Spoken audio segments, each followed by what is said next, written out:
Hello everyone, my name is Preeti and today I will do my presentation on cholera.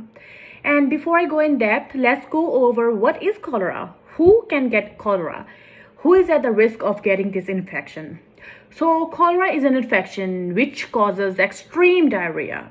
It causes very watery diarrhea, which is also described as rice water stool. Cholera also causes vomiting, thirst, etc. Cholera is a gastrointestinal infection which is caused by bacterial named Vibrio cholerae. So now we know what a cholera is. Let's go over who can get this infection. So the causes of cholera is drinking unsafe water, poor sanitation, and inadequate hygiene. The signs and symptoms of cholera is often mild and sometimes it has no symptoms at all. Cholera lead to loss of body fluid, which lead to dehydration and shock. If it does not get treated on time, you can die within few hours. People can die due to the shock because of reduced water volume. The incubation period of this disease is few hours to 5 days, usually 2 to 3 days. Treatment of cholera is rehydration.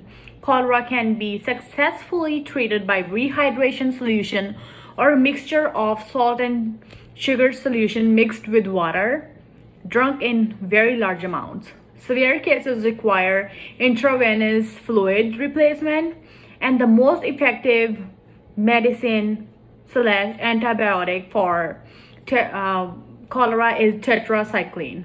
We get 3 to 5 million cases of cholera each year, about 100,000 deaths. But cholera is a good candidate for eradication. It is very easy to stop cholera just by improved water, sanitation, and hygiene. Wash your hands, drink clean water, and we can easily eradicate this disease from the planet Earth. In the 1800s, many people were dying due to the cholera outbreak on the streets of London. And John Snow discovered that cholera in the 1800s. He discovered cholera was transmitted via contaminated water. People at that time thought that cholera is transmitted via smelly air, but John came up with the conclusion that it's not due to the smelly air, it's because of the contaminated water.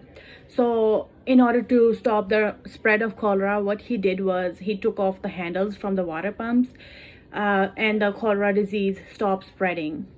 The first cholera pandemic started in India in 1819, stemming from contaminated rice. In the United States at this time, cholera is sporadic, but unfortunately in the 1830s, cholera epidemic killed thousands of American people. Cholera first appeared in US in 1832, apparently aiming with European immigration, and cholera still exists in some of the countries such as Africa, South Asia, and Haiti.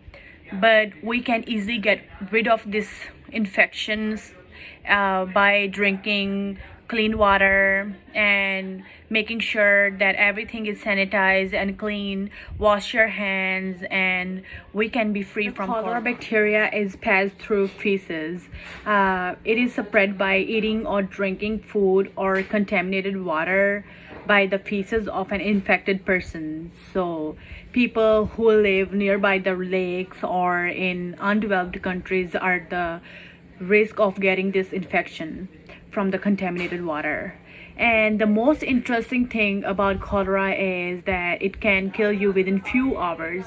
Within few hours of cholera, you can die, and that's very interesting. And in 80% of the cases, you can successfully treat cholera by drinking water or the mixture of sugar and salt. So it can be treated at home.